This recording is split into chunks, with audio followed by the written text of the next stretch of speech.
Assalamualaikum warahmatullahi taala wabarakatuh. Pangina mishik wallahu taala.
makapagsabi sa ating mga karapatan na mga Muslim dito sa Pilipinas, kasi tayo ay naman tayo dito sa Pilipinas.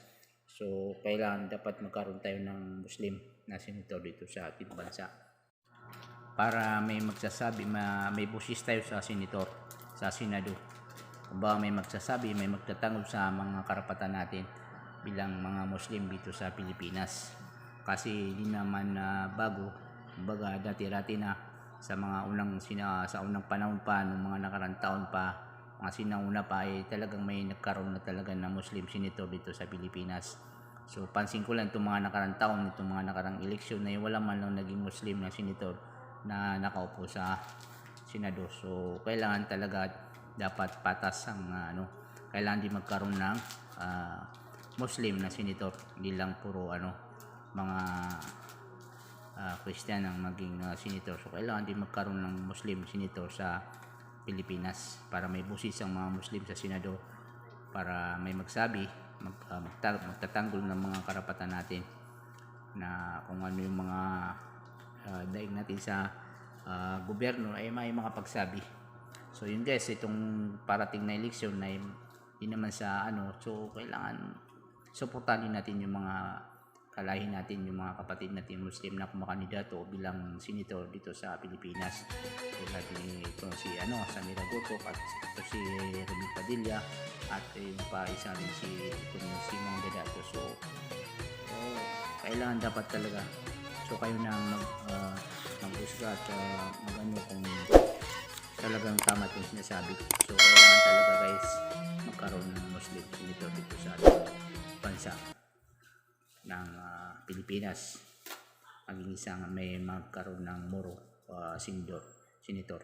So yun lang guys, and thank you for watching, and sukran, and God bless, and see you in next video. Thank you so much, and wassalam.